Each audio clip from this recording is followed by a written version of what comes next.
You join me at a rather disappointing moment.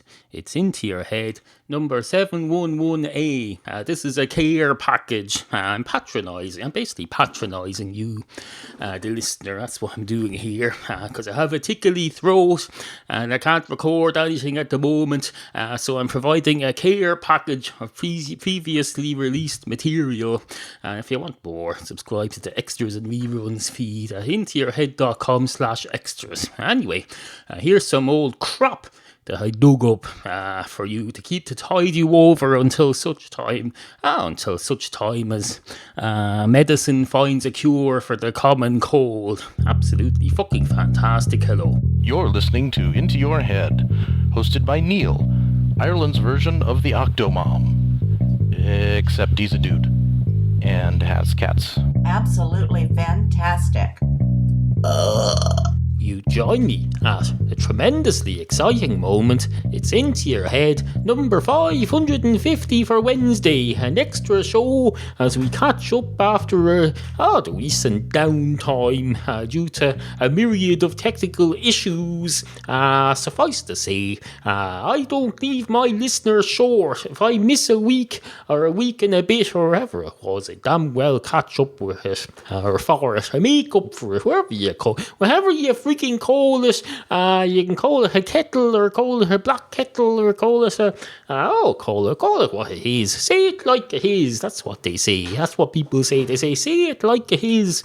But if that's not true, say it like it is does not accurately represent how language works, because we don't say it like it is. If I say anti-disestablishmentarianism, you'll write down that word. It doesn't look in any way, shape or form like the thing that it describes or that it allegedly describes. Oh no. Real anti-disestablishmentarianism out in the real world is basically would be people standing with a picket line holding up barriers saying, no disestablishmentarianism here, no disestablishmentarianism here. Of course you never see that nowadays. That's anti-disestablishmentarianism is a thing of the past.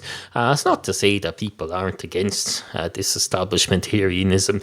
It's just that it's gone and they don't feel the need to protest against it anymore. They protest against other things. They protest against people, like they protest against billionaires not paying their fair share of taxes. They protest against people who let their dogs run free in a park and crap all over the place.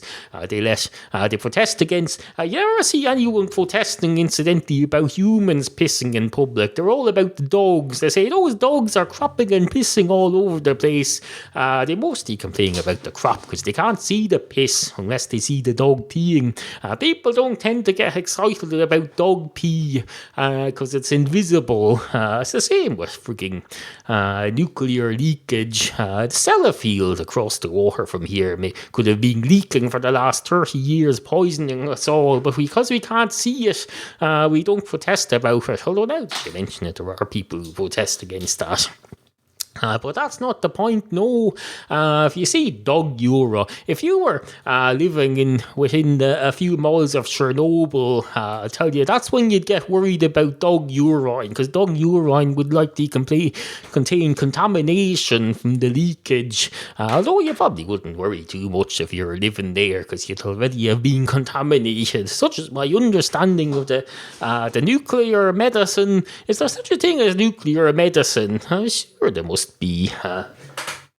Because that's if you have freaking X-rays, they've got all sorts of microwaves and weird waves in them. Surely there's some stuff that you can do with nuclear stuff that's probably useful as well. If it's useful to put something like a microwave X-ray through someone's brain to do an examination of what's wrong with them, I'm sure they have uses or potential uses for nuclear fission as well.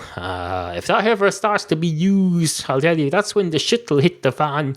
You'll have ordinary medical health workers in charge of huge nuclear bomb stations. They'll have one at each hospital clinic. They'll have little mini nuclear power stations, and there'll be a radiologist or something who's in charge of that. He'll have expanded his role to include managing a mini nuclear power station for medical purposes. And I tell you, that's when you realise how little control we have over the world in which we live. We've no control over these things. If someone pisses in the garden next door to you, and the piss flows below the water table into the area below your vegetable patch, no amount of fences or walls between you is going to stop that, unless you build a wall down into the ground, 10 miles down into the ground, which you'll probably be told you don't own. I don't know how the ground thing works, but I know there's a law that you don't own every inch of space up above your house. You only owe it within a reasonable height. There's some law that says you own up to a reasonable height to be determined by courts where needed. You don't own all the way up to the clouds above your house. No. But I don't know how it works with the ground. In my day, you used to pay a ground rent. Even if you owned the frigging house, you'd pay a ground rent to the council or something. And then you rented the ground. They didn't even tell you how far down you were renting into the ground, so I don't know. If you go and dig a hole to sow you dig a trench to sow some carrots, and then you fill it up. Your carrots trespassing on someone else's property. A carrot isn't a legal entity, so it shouldn't be a problem. But are you in charge of those carrots? Are you their legal representative? Are you their official guardian? I don't know. Do carrots have guardians? I'm sure carrots are treated the same way by the law as every other vegetable. It's just that I don't know how every other vegetable is treated under the law, so that doesn't help me in any way. Anyway, suffice to say, hello and welcome to the show. This is your Into Your Head junior announcer, Glenn Acton. I recently announced that I was prepared to, from now on, I was offering bollocks. And I've no script for this. That's the problem. I work from scripts. That's the nub of this whole issue. I recently announced that I will announce anything that the listeners request me to announce, as long as it's non-commercial, obviously. And here's my first request. It's from Manny the Mailman in New Jersey. He says, "Dear Glenn Acton, would you please announce that Manny the Mailman has been listening to Into Your Head podcast for 5 years, and every time show host Neal says Manny, he thinks he's being talked about." So here we go. Manny the Mailman has been listening to Into Your Head podcast for 5 years, and every time show host Neal says Manny, he thinks he's being talked about. There you go, Manny. I hope that helps. If you would like me to announce anything, just email me, Glenn Acton, the Into Your Head junior announcer. Just send it to studio@intoyourhead.com. Absolutely fucking fine. I want to announce something else now. Let's see if I announce some of today's news. That's what I'll do. That I can find. I've been waiting weeks to do this because we had some technical issues last week. Let's see. Let's go to the BBC News and find something serious to announce, because I hope to be an announcer with the BBC someday. Not with this some crappy little podcast where I'm treated like a fictional character. Hurry up, internet. Give me something to announce. Israel warns time short on Iran. Here we go. Here is an announcement based on today's news, as depicted by the British Broadcasting Corporation website. Israeli PM Benjamin Netanyahu tells a pro-Israel US lobby time is running out to stop Iran developing a nuclear weapon. That needs punctuation. That was written, that news was obviously written at 3 o'clock in the morning by some BBC journalist who's got his audience in mind. He's thinking, people are going to be reading this on their phones, on the train, on the way into work in a couple of hours. So I won't bother putting in punctuation because these people are just going to, I don't know what he was thinking, but he wasn't writing it specially for me. So I really must adapt these scripts before I read them. I need a frigging script editor now. That's the next thing. Who wants to be the script editor? I suppose John Acton could be the script editor. But more of him a future. Rush Limbaugh. I admire him. He's got a deep voice. He just talks an awful lot of crap. He's been in the news lately. Rush on the talk station AM6AEW RKO Boston. I've heard him on that station. I spent many a summer in the city of Boston, Massachusetts. There's a picture of Rush Limbaugh. His face is a lot squarer than I remember. He's got a big miserable, mean-looking frown on him. He's got his mouth open the way a UK Tory Conservative would. That's the way UK Tory Conservatives, they used to go on Newsnight on the BBC and they all had that face that he's wearing now on this. I can't really describe it, but they do a frown and then they do they hang their lower lip down from their top lip like it's fallen open, like on one of them wooden puppets, and you see, they have a slight grin on them, but it's an evil grin, like your man who went on Newsnight famously in the 90s and said, what's her face, the minister for something had a look of the night of her, or something controversial like that. Suffice to say, this wouldn't mean anything to you. This only means stuff to those of us who used to watch the news in England, on England television in the 90s, as I did, from a safe, neutral distance here in Ireland. But no, this is no. Let's see if I can find something else to announce. I'll announce this sentence. That's what I'll do. Rush Limbaugh has made a career out of controversy and has seen off boycotts before.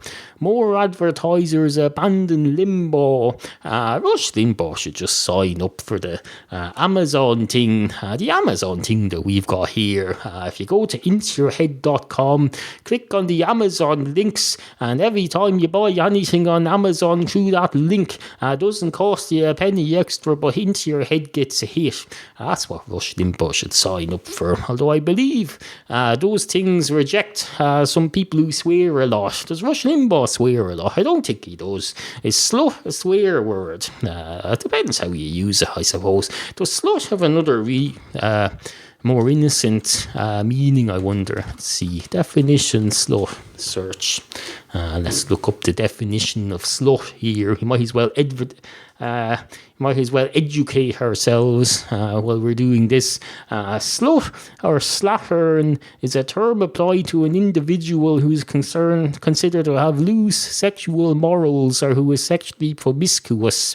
The term is generally pejorative. There's a link to a definition of pejorative. That's the problem with these definitions. You have to know other words before they're of any use to you. You end up in a vicious circle. You ask them, what's the definition of turnip?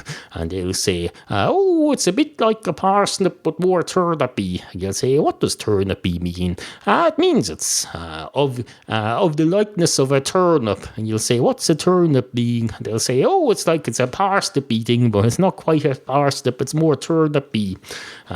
You just spend the rest of your life just assuming that you know what a turnip is, because that's the best you can do. The best you can do is go out into your garden, find something that you think just from a general feeling inside you, a sixth sense, you feel like it's turnipy, even though you don't know what a turnip technically is. That's the best you can do in this world. Otherwise, you just spend your whole life stuck in an encyclopedia in a vicious circle with your thesaurus in one hand and your dictionary in the other, and your your freaking Google up in front of you, and your announcement thing. Did I do that, man? I'll do it again now. I might as well. It's the first ever official request for an announcement from me, Glenn Acton, who will announce anything. Dear Glenn Acton, would you please announce that? Okay, so it starts there. This is an announcement. Manny the Mailman has been listening to Into Your Head podcast for 5 years, and every time show host Neal says Manny, he thinks he's being talked about. There you go. Maybe I am talking about you, Manny, or maybe Neal is, I don't know. But you should know that there's 2 N's in Manny, and there's only 1 N in Manny. So if you just look through the show notes, you'll be able to see which Manny he's referring to by what way it's spelt. It's quite simple when you think about it. Although admittedly there mightn't be any show notes today, as I'm saving time while we catch up. Anyway, back to your host, Neal. I know what you're thinking there. You're thinking, there's a natural break between segments here, and it's halfway through a half-hour show, so that means he's probably going to put in some commercials here. I'll just fast forward through this. Well, no, hold your horses. There's no commercials in this episode. Absolutely none whatsoever. I'm catching up after some downtime, so I'm giving you another commercial-free episode from Into Your Head, the show that cares about its listeners. You can listen to Into Your Head at intoyourhead.com. This isn't a commercial because it's advertising a show that doesn't have commercials in it. Unless, of course, you're listening to this in the future and you go to the website on foot of this and you're hit in the face with a future episode that does have commercials in it, which is highly likely because according to my stats, half of you people listen to these shows 3 or 4 weeks after they come out, which, if you don't mind me saying, is deeply unhelpful. Absolute, not of any use to me whatsoever. I know it's during the downtime though that you all seem to catch up. Basically, let's not get bogged down in the stats that demonstrate it, but suffice to say, when this show takes a week off, you people catch up, according to the stats. It's probably helped that he took several of 100 episodes down from the feed recently, but you can still get to them if you bother to read the website. Anyway, suffice to say... Feck. I was hoping to do a big deep belch there, but no, I wasn't ready. My throat seems to be filling up with phlegm. Apparently, filling up with phlegm does not make for a good belch. No. Despite the fact that I've had half a litre of fizzy energy drink, which normally makes for a good belch, but no, there's no belch to come. No belch all day makes Jack a dull boy. Is that a thing? That is a thing. It depends on what the thing is, but it's a thing that I just said, so therefore it's a thing. I accidentally said so, therefore, there. That's one of my pet peeves. People who say so, therefore. So it's just like saying, the thing is. That's what they say now. You listen to the radio and there'll be people saying, the thing is. They'll do a show. They're not even doing it as a joke or as a complaint like I'm doing it now. No. I think I'm coming down with AIDS. That's unfortunate. Particularly throat. It would have been useful if you had got your spring 2012 throat AIDS cold out of the way during the week when we were down. But no, apparently not. The human condition does not stick to a schedule. We'll try explaining that to me when I'm 102 and something clicks in my brain saying, it's time for you to die now. It's your natural time to die. The human condition, none of us live past 102, so you're going to die now, despite having no illnesses or health problems of any kind. That's what happens. You can jog, you can spend your whole life jogging and doing morning runs and frigging looking after yourself and eating porridge. You still won't live past 102, no matter how well you look after yourself, because there's a frigging... there's basically a time bomb inside you, a genetic time bomb. That we can go to the moon, we can land on the moon, we can film ourselves landing on the moon with a robot driving the spaceship and operating the camcorder. But we can't frigging turn off a frigging alarm clock that's set to make us die when we're 102. Absolutely fucking ridiculous. We're doing this whole science thing arseways, you know. If we were any good, we'd have started with space travel. We'd have skipped the whole road wheel travel thing and just gone straight onto space travel, because you can get to anywhere through space. You can get from Ireland to Australia by going straight up into space and then waiting for the Earth to turn and then dropping yourself down when Australia is underneath you. That was a real idea that one of the airlines have. They want to basically have orbiting flight. You get in a plane and it goes up just above the atmosphere and waits for the Earth to rotate to where you want to be. It's basically not travel at all. It's waiting. They're turning aeroplanes into a giant waiting room that waits in a void. I like that void that Robin Williams on Mork and Mindy used to go into to talk to his boss. He used to go into a big black void, or such was my understanding of it when I was watching it when I was 5 years old. It probably wasn't a void at all, but that's how I remember it. Mork would go into a void to talk to his boss, his alien overlords from the planet that he was from. Anyway, on with the show. Do you have requests, questions, ringworm, comments, suggestions, clarifications? Contact Neal at studio@intoyourhead.com. That's studio@intoyourhead.com.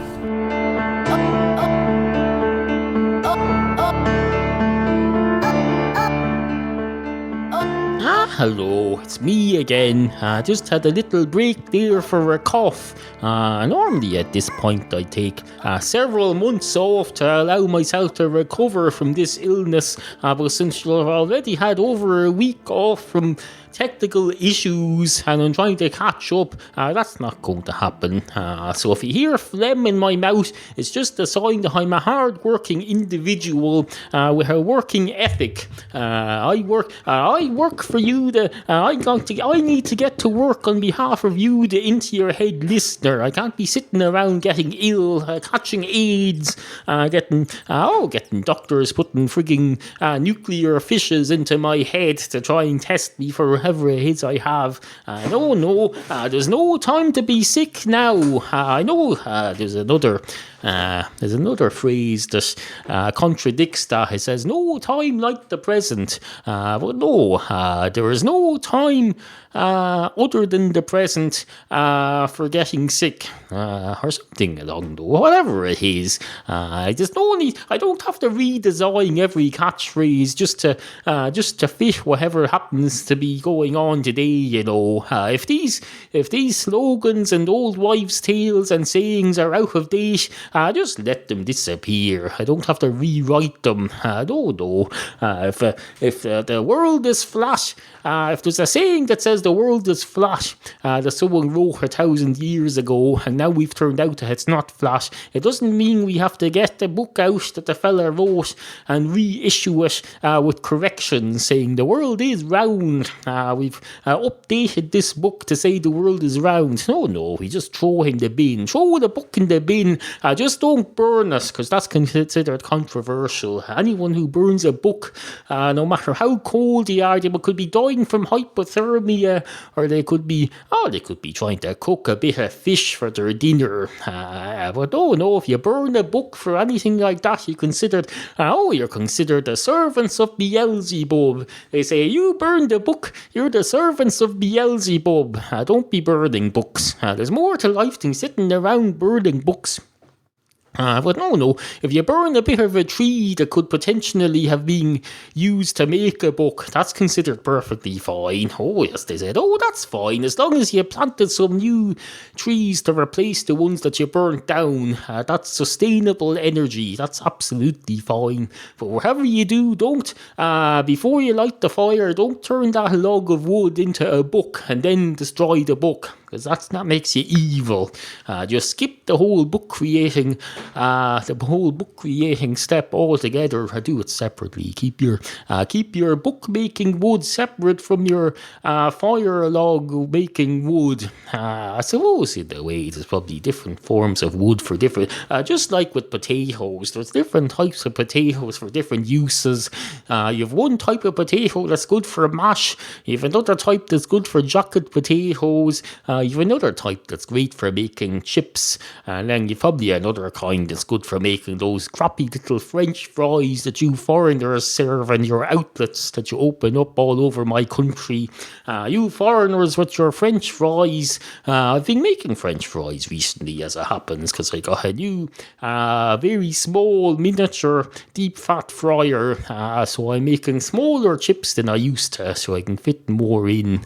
I get the Tesco ones. It's a lot easier than making your own. To make your own chips, you have to get out a knife and a potato, and you have to peel the frigging potato, and then you have to chop it up and measure everything. You have to make damn sure that, because you see all these freaking cooks now, they come on the television and they'll say the important thing about making chips is that they should all be of uniform thickness. They can be different lengths, all right, but the thickness, you have to be all the same thickness, or else you'll probably have one burnt crisp and the other one will be like an uncooked crisp. Never the twain shall meet. You won't win MasterChef. I'm not trying to win frigging MasterChef. I'm just trying to cook a bit of dinner to serve with the ribs. I made ribs yesterday. I found that my local shop is selling microwavable barbecued ribs now. They come fully cooked in a vacuum bag. You poke holes in it and then you put it in your microwave for 7 minutes, and your microwave gets covered in red sauce that looks like you murdered someone in it.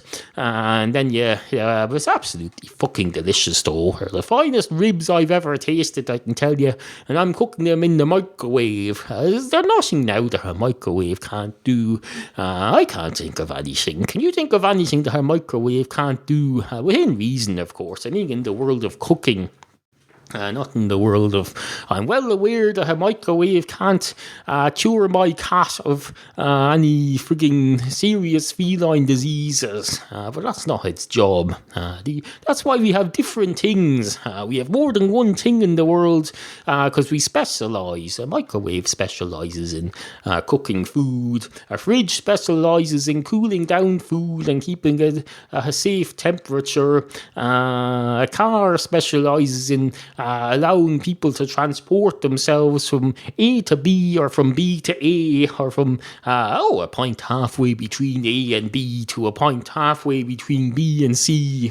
I don't know why you'd want to do that. Sure, you just put letters on all the places that you visit, and just don't be visiting places that are halfway. If you're visiting somewhere that's halfway between A and B, that means something's going wrong with the mapping system.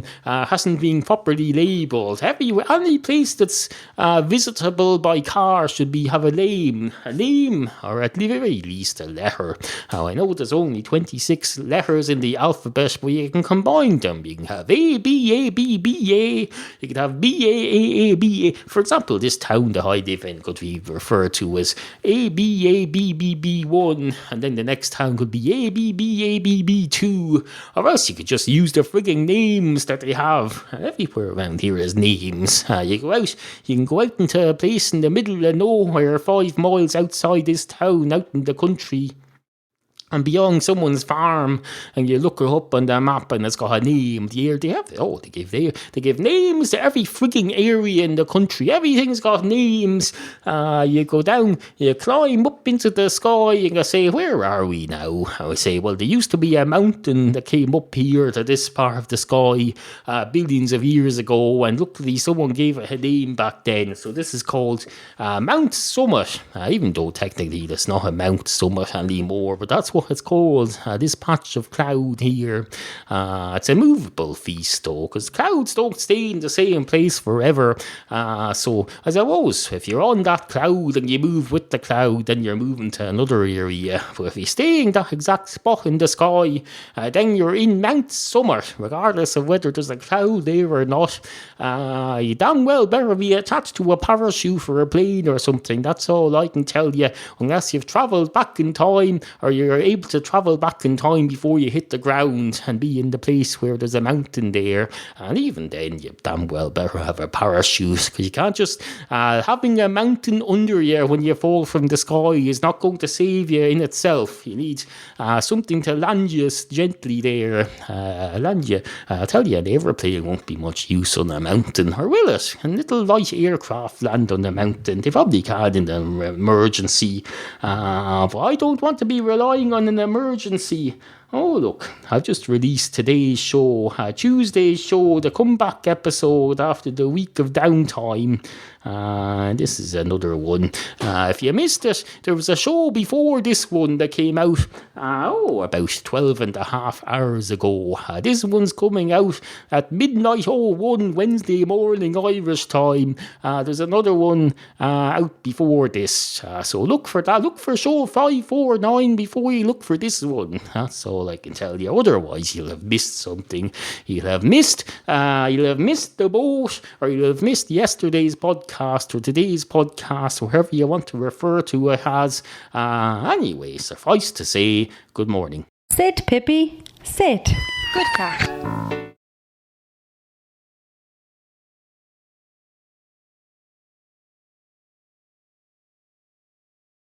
You join me at a tremendously exciting moment. It's Into Your Head, number 599 for Wednesday. We've a lot to get on with today. Items that need to be attended to, issues that need to be addressed, topics. Oh, topics. We've got lots and lots of topics. We're positively booming to the seams with topics. We've got topics coming out of this mouth. This mouth has seen a lot in its time, I can tell you.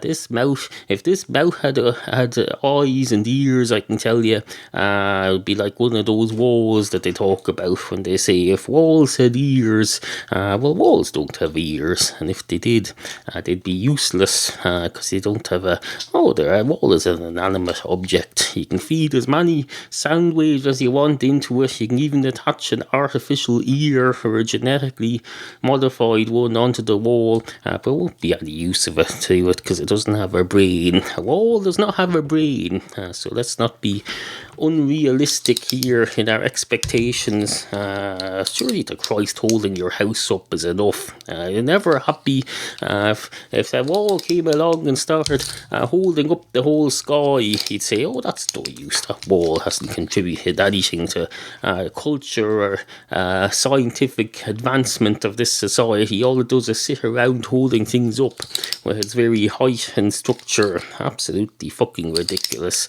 We're too jaded in today's world. If someone came along now and said, oh, look, I've created an exact replica of the entire universe in the same scale to people, some critic will come along and say, that's a derivative. That's very derivative. There's no originality. He's just basically copied the entire universe, duplicated it somehow.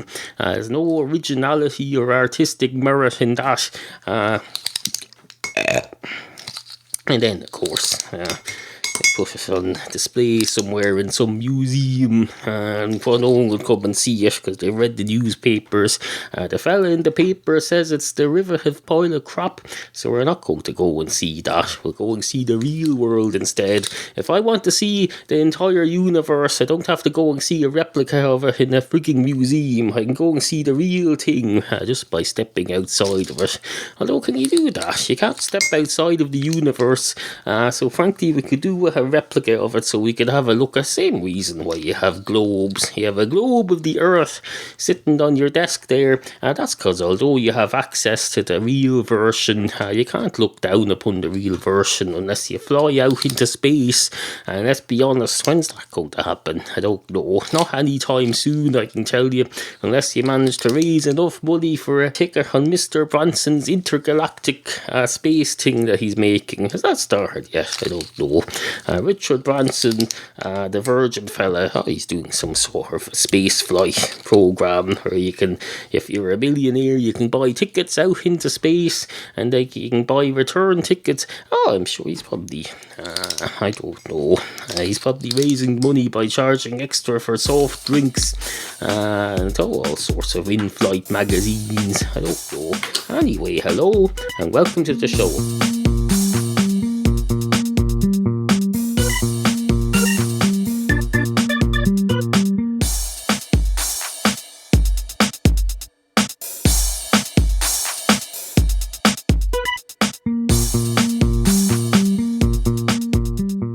Two cats walk into a bar.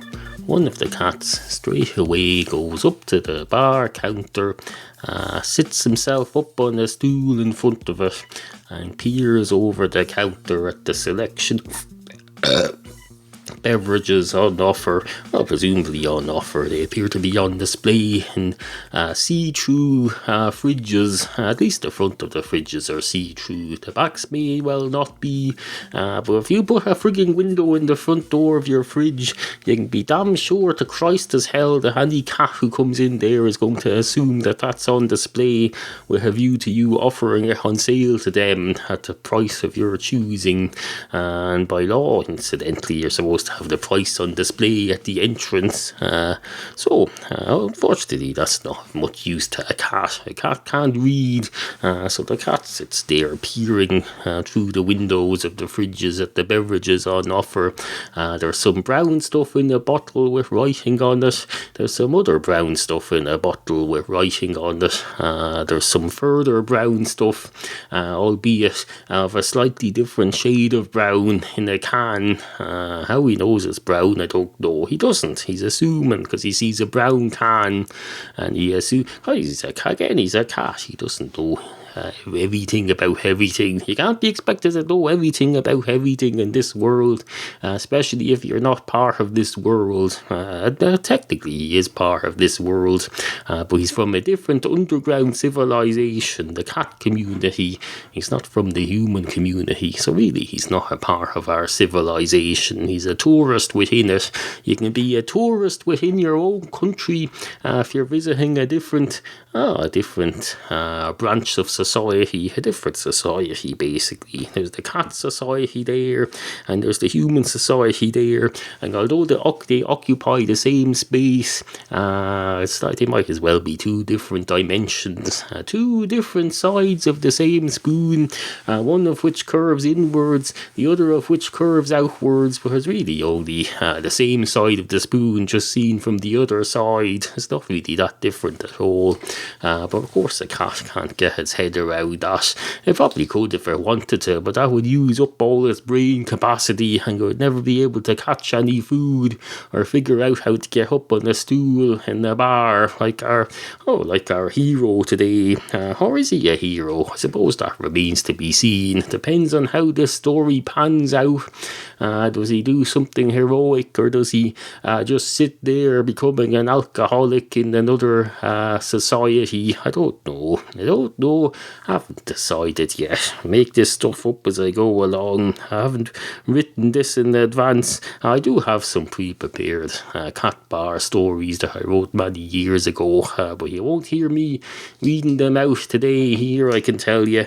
And if you ever do, I'll make it quite clear from the tone of my voice that I'm reading them rather than improvising them as I go along, because I don't want to con you, the humble and ignorant listener, mislead you into the nature of the preparedness of the content herewith. Oh, incidentally, that reminds me, Friday is the 600th episode of Into Your Head. It's absolutely fucking fantastic. Well, it will be. It'll be the 600th episode extravaganza stuff. An extravaganza of stuff. Stuff is to be celebrated as far as all stuff should be celebrated, not of its own volition, but if you put stuff together in a big mound, if you get a big mound, for example, of stuff and put it on top of a mountain somewhere, that'll reach up into the skies. That'll be like a giant pile of crap standing on the shoulders of a giant, older, more natural mountain of crap that's had millions of years to develop and reaching up to the skies. That's what they mean by standing on the shoulders of giants. It doesn't have to be a person. A mountain can be a giant, or of course you could smoke a joint and then the mountain could be a real giant, but not in the some would argue, although quite wrongly, I would say, so I won't reiterate their argument because I don't want to mislead you, the listener. It's confusing enough as it is, having to deal with all these original thoughts, all of which I've managed to squash into 5 minutes and 3 seconds. In fact, I need to piss now. Excuse me a moment. Into Your Head. Hello, it's me again. I'm back from my urination session, my non-recorded urination session on this occasion. I think I've moved on from the whole novelty of recording myself urinating, something I used to do a lot in the early days. If you want to hear the early days, subscribe to the Into Your Head reruns feed. See intoyourhead.com/archive. But no, don't really do that much recording of my urination anymore. It's a bit, it gets a bit old after a while. Not the urine itself, the concept gets old, simply by the passage of time. Passage of time heals no man. That's what they say. They're right about that. In fact, the more the time passes, the less healed you become. You get older and older and older, and then you collapse in a heap on the floor and you die. That's what we all have to look forward to here. We're all going to die. We're all going to. You might as well get used to it. You've had long enough now to get that into your thick skull. We're all going to die. You're going to die at some point. So am I. So is the world. The world in general is going to die. People are going to say, "Fuck, I've had enough of this. Let's just let nature run its course. We let the sun explode into mountains of lava and light. Whatever else is going to happen. Then we'll just disappear off the face of the universe. There will be nothing left of us except a little spot like a dead fly on your windshield, and that'll probably disappear too, because there'll be no sun to illuminate it. Without light, you can't see anything, and without being able to see anything, there might as well not be any light at all. That's the whole irony of the situation. Shedding light on a topic is nothing if the topic is gone. You can't shed light on something that doesn't exist anymore. Professor Stephen Hawking hasn't been very forthcoming about this. No, I don't mean to attack the man, but he never comes out and says, Christ, we're all going to die. This is pointless. I'm going to sit here in my chair and just watch the whole world dying. There's nothing we can do about it. If I can't do anything about it, I'm the most geniustic genealogical man known to the present generations, then you sure as hell can't do anything about it. No offence. That's what he'd say. Then we'd all say, oh, well, if Professor Stephen Hawking says that, then it must be true. Except he won't say that. He won't have the courage of his convictions, or else possibly he doesn't know. Maybe he's not as perfect as we all make him out to be. He's obviously short-sighted for a start. The man wears glasses. Although, does he? I can't remember now. Does Professor Stephen Hawking wear glasses? If he doesn't, then he's got some explaining to do, I can tell you. He's trying to make out that he's a perfect being. Hold on. Professor Stephen Hawking glasses.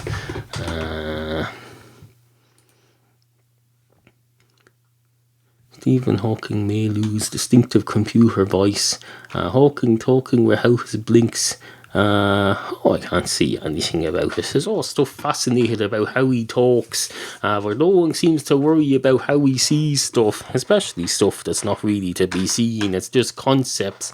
You can't see a concept with your eyes, Professor Hawking. So if you're trying to make out but by having glasses or not having glasses, this is having an effect on what you can and can't foresee, then you're misleading the population. Well, you're not misleading me, I can tell you. I see right through your crap. I can see right. I can see as the Who used to be say. I can see for miles and miles. I can see for miles and miles. Hello, I'm Professor Stephen Hawking. I've learned everything I know from Into Your Head, except when it's about me. I kind of know that stuff already by default. And so can you. Just continue listening for details. This week's episodes of Into Your Head are sponsored in part by Podcast LOL, a podcast at podcastlol.com. They flag it proudly as an unscripted podcast with no point or direction and shitty sound quality, but it's a lot more than that. I've listened to it. It's a number of gentlemen sitting around a table discussing a wide range of issues such as, for example, Patrick teabags other gamers in Halo. Angelo is making motorized bicycles and getting motorized skateboards from China. What else? What if there is a woman in the room when the two guys are blowing themselves? Now, I've read that out of context. I read the preceding part of that in the previous episode, but I don't want to repeat myself. I want to give them an original plug during each episode, because they're paying for this, for Christ's sake. If they're legal, it's not rape. That was one of their recent topics. Patrick squats over a plate of halal chicken and makes chicken nuggets. Mr. Wright's brother is a scam artist. What else? She had a what? Where? You never see fat Asian hookers. Fuck finals, man. I never studied for that shit. It was freshman year. Some Asian girl. Long story short. ... Now, these are just guidelines. They shouldn't tell you anything because they're meant to sell these are blurbs which they write to sell each episode. So if you know what any of those things mean, then that would defeat the purpose, because then you don't need to listen. But you do need to listen. You need to go to podcastlol.com and listen to this week's sponsors of Into Your Head, Podcast LOL podcast. It's a podcast that makes you LOL, as the young people say. LOL is a young people's thing. It means laugh out loud.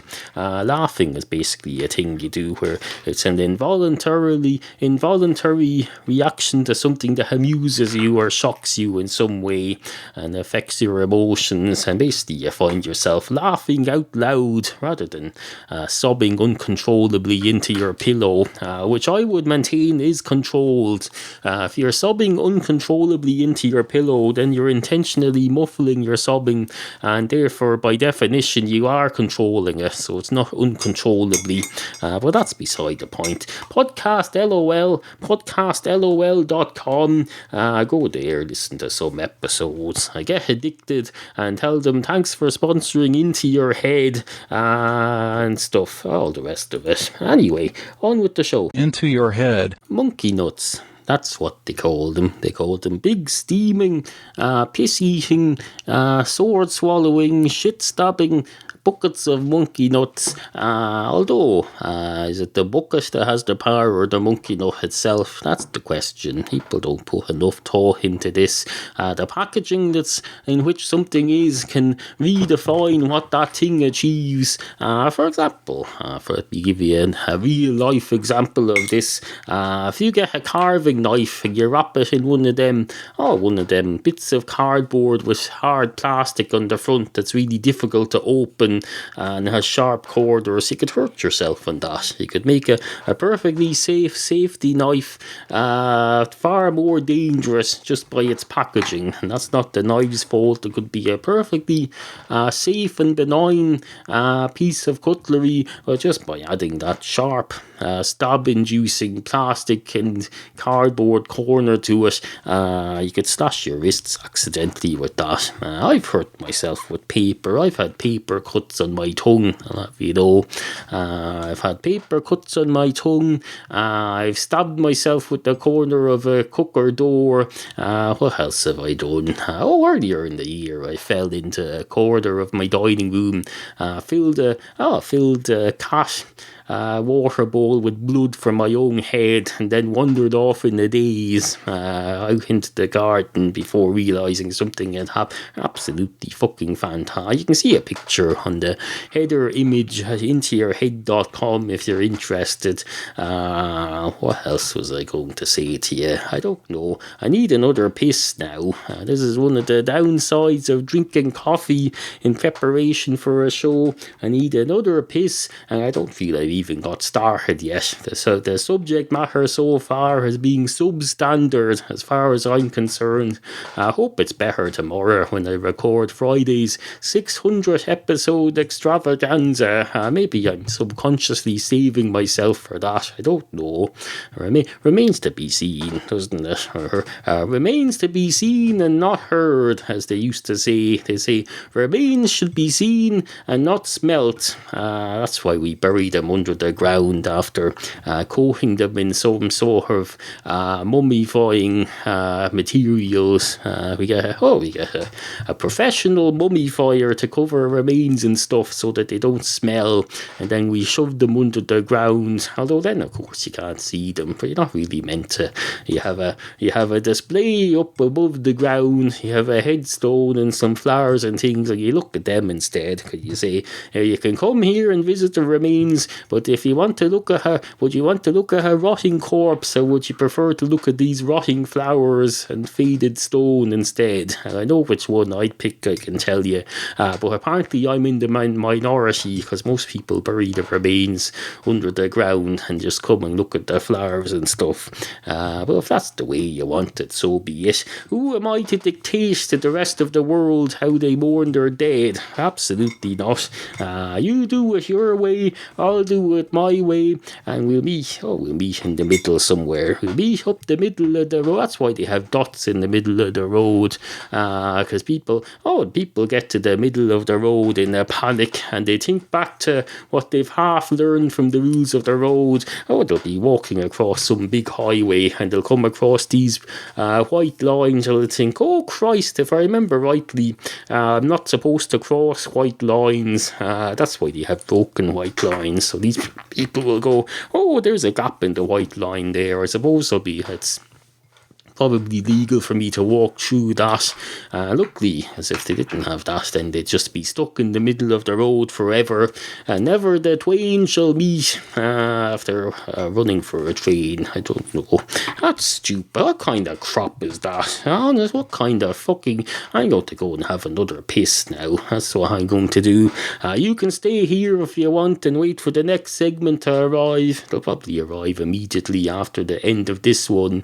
But just know that there'll have been a gap in real time during which I'll have been urinating, and then I'll have been washing my hands, and then possibly warming up this coffee. I don't know.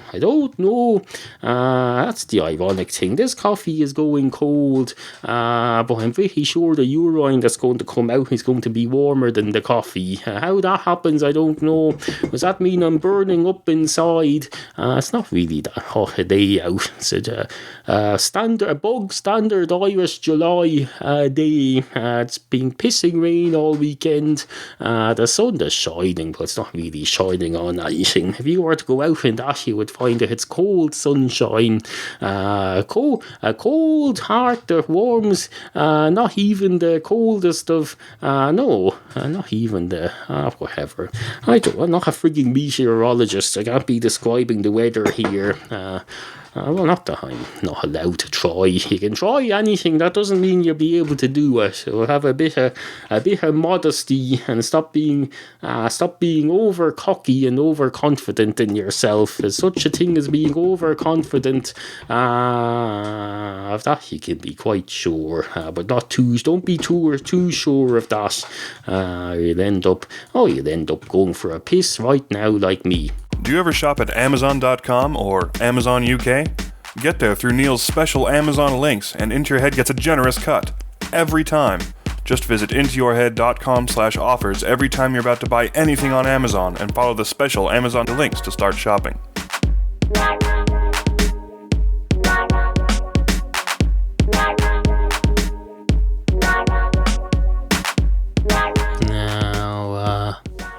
I know what you're thinking there. You're thinking, Christ, he spent half of today's show urinating. He also spent most of the opening segment doing this, whatever this is. He didn't explain it at the time. There was an unexplained sound effect emanating from whatever he was fidgeting with at the time.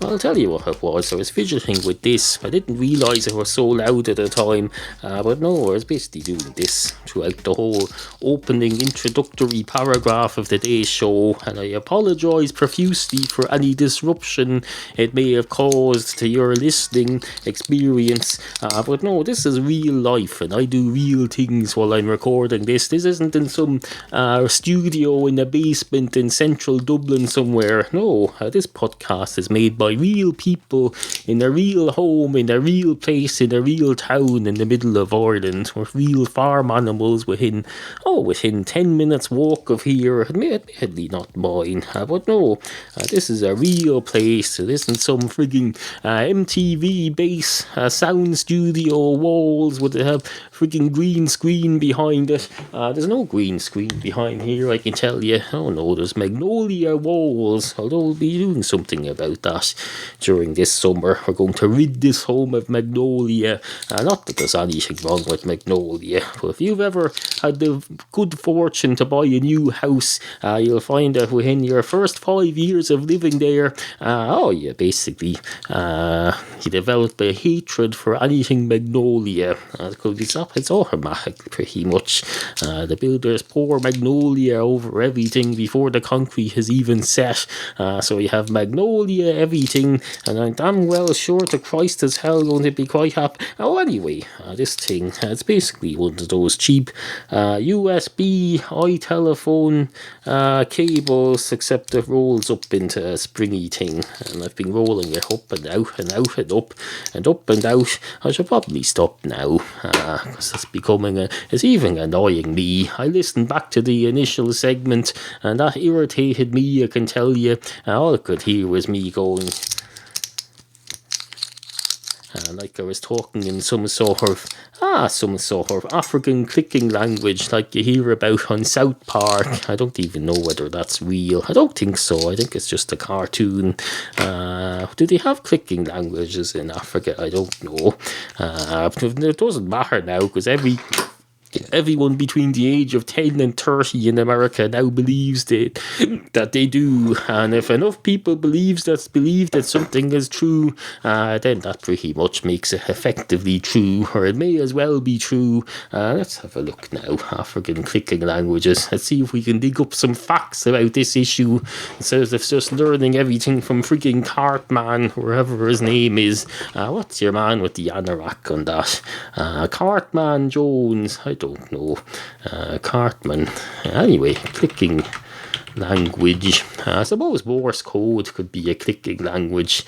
Although I suppose clicking is only one regional dialect of Morse code. There's others as well. Click language and the San Bushman people. YouTube. Oh, there we go. There's a YouTube video of the click people with the click language. Let's have a look at this now.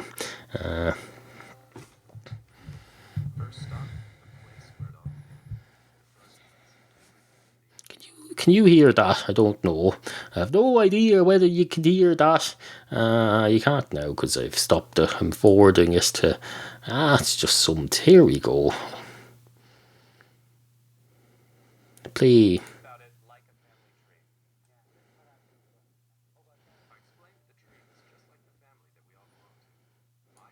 That's why you don't put videos on the podcast. You can't frigging see them, and I can't frigging concentrate on what I'm looking for in them because I'm busy trying to fill up the silences with speech, and you can't concentrate on what you're supposed to be listening to because you don't know, because I haven't found it yet. So no, we leave that aside. We leave that aside for now, and for the rest of it, until such time as something causes me to talk about clicking language again. This, for example, is this a clicking language? I don't know. Clickety, click. Isn't there a clicking instrument called the maracas? I suppose that's clicking enough for you. And if you do, I suppose if you do maracas, just maracas, they say, oh, he's singing without instruments. What's that thing where you sing without a cappella? You're doing a cappella clicking language. That could be confused with a maracas solo. Or maracas even frigging clicking thing. There's probably some instrument that's a clicking thing anyway. There's probably people who use this thing that I'm playing with now as a clicking thing. Isn't there there's that pop group called Stomp that does all they get out their broomsticks and their legs, and they just make noises with their bodies and their broomsticks, and they turn that into tunes. They probably could use one of these headphone thing. If you're from the group Stomp and you want to get in on this, I got this on eBay from one of the regional Irish sellers. It was about $2.99. It's a pile of crap for its intended purpose, but if you wanted to do some clicking as part of your Stomp group, I suppose you could use this if you wanted to teach your kids in school about South African clicking languages.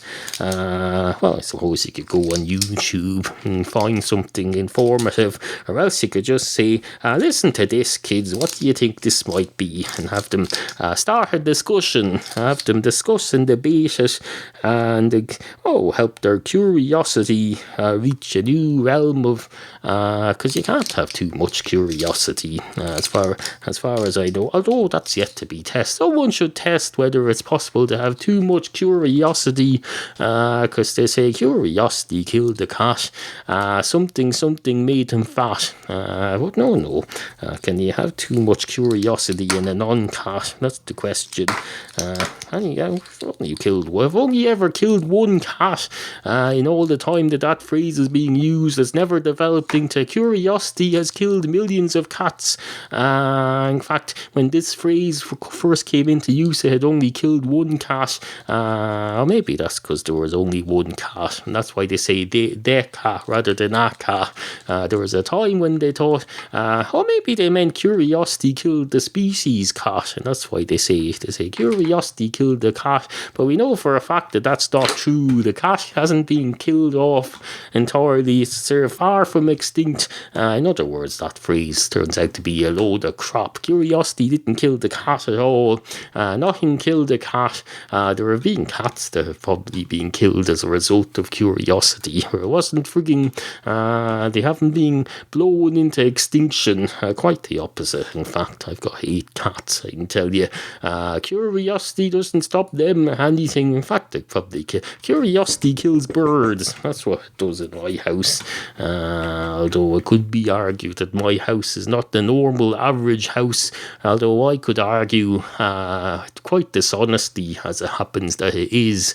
You're allowed to that's how debate works, You're allowed to, you pick something and you decide to argue with it as an exercise in debate. Doesn't mean you agree with it, but you take that that side as a sporting thing. It's just like in boxing. When you punch someone in the face, it doesn't mean that you want to kill them by punching them in the face and giving them brain damage. It just means you're trying to win a fictional war between you and them for the purpose of gaining points and praise and trophies and medals and honour by pretending to want to kill them. But if you actually do kill them, then you get kicked out. That's frowned upon in most normal societies. They say you can box him in the head and pretend to kill him, but you can't actually kill him because that's considered bad. You can be too successful in boxing. That's the problem. People don't like it because they're damn fucking hypocrites. Anyway, good morning. Sit, Rhodey, sit. Good cat.